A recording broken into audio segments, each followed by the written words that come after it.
the highest ranking black designer in, I believe, American history in terms of like, you know, being in Paris and being a big deal there. And like he must have been talking to like 300 people in his industry, encouraging everybody. He wasn't trying to be like above everybody. He very much had a professor's mindset. Yes. What's going on, everybody? Welcome to the Hot Pot Boys. David and Andrew here, and we're making this video as a quick tribute to Virgil Abloh. We want to talk about, give a little bit more background on who he was and what we learned from him. You know, I love this photo of him wearing Bape, OG Bape. And then obviously, you know, he went on Pyrex, Off-White, Louis Vuitton, numerous collabos, the IKEA rug that we're standing on right now, your card wallet holder, you know, Off-White. I think, you know, this is just going to be a useful list for anybody that's like knows that this is a big deal, but what can they take away from it? Right. So here's what we took away from it. Point number one, he did actually have a very immigrant kid life. His parents were from Ghana, didn't have anything, really wanted him to become an engineer. So guess what? He became an engineer. He got a civil engineering degree in college, but he only put like some of his effort into it. And on the side, he was like designing clothes and like DJing and stuff like that.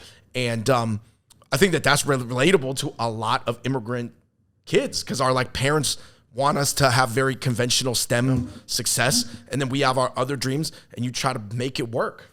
Yeah, no, I mean, I think the balance between your creative hobbies and your very strict like school schedule. I mean, I think that he went through it all. And by the way, his civil engineering degree, you'll be able to see it in the aesthetics of Off-White, as you can tell. So part number two, you know, he didn't just think about like a singular piece or part of a design. He really thought about the environment. And this was like one of his overall philosophies that I feel like did kind of define a lot of his design. I remember he did this show where he was like coaching young black designers.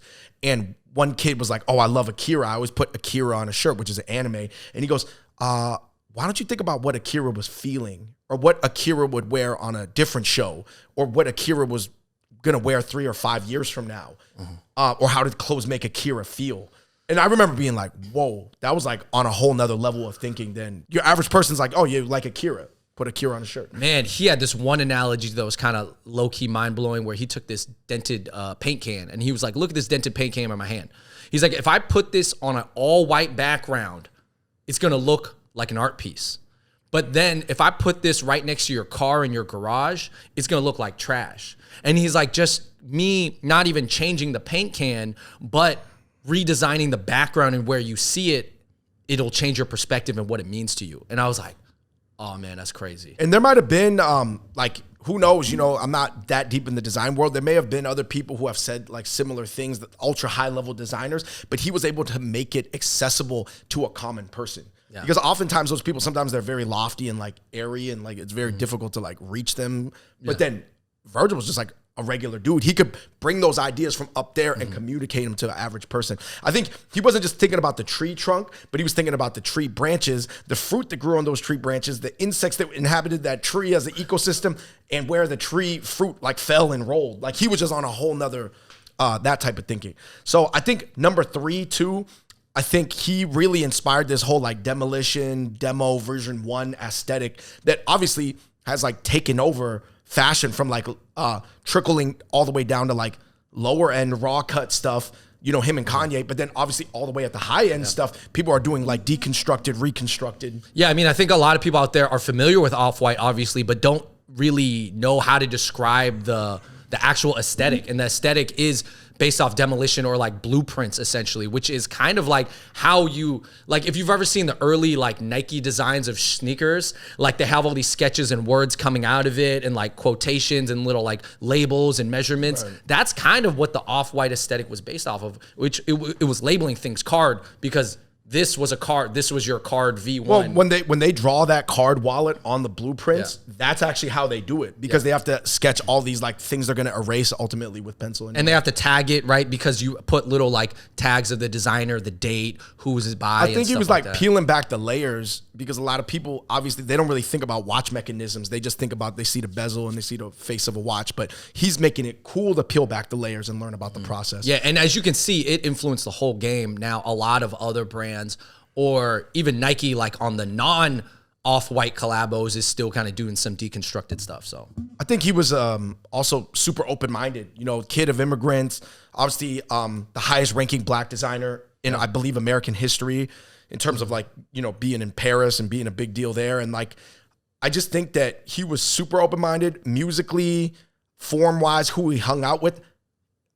Like on my Instagram, there's so many designers that had interactions with him. Like he must have been talking to like 300 people in his industry, encouraging everybody. He wasn't trying to be like above everybody. He very much had a professor's mindset. Yes, he spoke very much like a regular like art school professor, or I want to say as far as the top designer, he was about as much of a man of the people as you could be. I even have friends, like literal just like some of our friends that we personally know that have like pictures with him. Now, I'm not saying that they were collaborating with him, but he was just out there talking to people and just being very open and having a lot of conversations. He gave a lot of great interviews. And watch his interviews, guys. And just type in Virgil Abloh interview with the schools. He did a great job. Harvard. He did a bunch of other ones with other organizations. But man, he just showed a lot of respect to a lot of different types of people. And that's why I do think a lot of Asians are drawn to fashion, because Asians are very much part of fashion. And like, even if you're at Virgil's or Kanye's level, you end up interfacing with Asians a lot. Like we said, he inspired mainstream fashion top down, because you got to think, him being the highest ranked black designer, a lot of like NBA players, they finally felt like it was okay for them to explore their fashionable side. And a lot of people, like people we grew up with, or people who played, you know, on the high school basketball team with us, they follow the NBA players. So there is like this trickle down effect to other levels of the populace that are not looking at what Paris is doing. Yeah, and I think it's cool. I mean, Virgil, he was a tall black guy, so obviously a lot of like ball players would relate to him. And I think when you also, there's a domino effect, because he would affect the NBA players, but NBA players, if you know, of all professional athletes, they are like the most hypest, like essentially coolest, most like front-facing athletes. Like people know them the best. They follow them the most. They impact culture a lot. Yeah, they impact culture a lot. They're very, very influential athletes. So Virgil is able to, for a number of reasons, influence the NBA players, and the NBA players influence the rest of the mainstream. And it's crazy, like that trickle down. R.I.P. Virgil. I still got to watch more of his interviews. I encourage you guys to, whether you're into fashion or not. I think it's just a shock to the brain, and his ability to communicate ultra high level concepts in a very simple way is something that I strive to do, because that's what I'm trying to do. So, hey, man, he had a great life. You know, I read this quote from Dao Yi. He was saying, man, this man lived furiously. He lived furiously, and that's something I'm going to be further inspired to do. So, hey, man, I mean, listen, there's a lot of designers in the world, but not a lot of people like him who can articulate and verbalize those things and just explain it to people. So I really encourage everybody out there to check out some of his interviews. I think you'll learn a lot, and he makes those high-end concepts easy to understand. So let us know in the comment section below. So let us know in the comment section below what you guys thought, or what are your takeaways from Virgil's passing, but his life and his creativity and his inspiration. And until next time, we're out. Peace.